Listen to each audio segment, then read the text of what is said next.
ये कहते हैं कि अगर एक लड़का लड़की दो गवाहों की मौजूदगी में बैठे हों और ज़बान से कुछ भी ना कहें, दोनों बस निकाह नामे पर साइन कर दें तो क्या निकाह मुनअक़िद हो जाएगा या नहीं।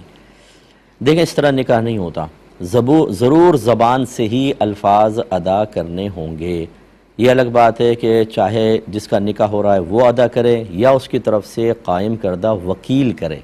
जैसे उमूमी तौर पे ऐसे होता है कि बच्ची के पास जाकर उससे इजाज़त ले लेते हैं और निकाह नामे पे साइन करवाते हैं, फिर यहाँ आकर उस निकाह की मजलिस में बच्ची तो होती नहीं, उसकी तरफ से जो वकील होता है वो कहता है कि जी बच्ची ने आपको इजाज़त दी है, जैसे काजी साहब होते हैं निकाह, हाँ आप निकाह पढ़ा दें। ये जो वकील कह रहा है ये है ईजाब, ये गोया कि बच्ची की तरफ से अल्फाज है। और फिर दूल्हा जो है वो ज़बान से कहता है कबूल किया।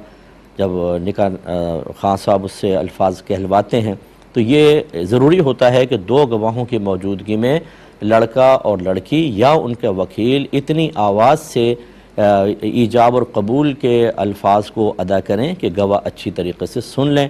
सिर्फ साइन करने से बहरहाल निकाह मुनाकिद नहीं होगा। अब होता क्या है कि ये नौजवान नस्ल जो है हमारी, ये अपने घर वालों से छुप कर इस किस्म की कार्रवाइयाँ करती है। दीन के ABC पता नहीं होती और अपनी पूरी ज़िंदगियाँ, ख़ास तौर पे लड़कियाँ पूरी ज़िंदगियाँ तबाह कर रही हैं। लड़के ले जाते हैं और उनके साथ ये भी चली जाती हैं, ना भाइयों की फ़िक्र, ना माँ की इज़्ज़त की, ना बाप के सर शर्म से झुकने की कोई परवाह, और वहाँ पर जाकर उल्टे सीधे तरीके से निकाह करके और फिर मतलब आगे के मामलात भी हो जाते हैं। फिर इसके बाद आलम होश में वापस आते हैं क्योंकि वह नशा तो उतर जाता है। पहले तो पता नहीं कौन कौन से ख्वाब देखे थे, पता चलता है कि इतने हसीन ख्वाब नहीं होते, इसके ताबीर बहुत अच्छी नहीं होती जितना सोचा होता है।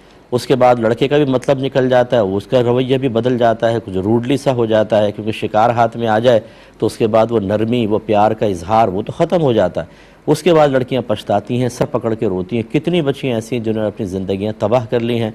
इसलिए हम गुजारिश करते हैं कि अपने माँ बाप को एतमाद में लिए बग़ैर और सही रहनुमाई हासिल किए बग़ैर ख़ास तौर पर लड़कियों को कदम ना उठाएँ, वरना बहुत नुकसान होगा।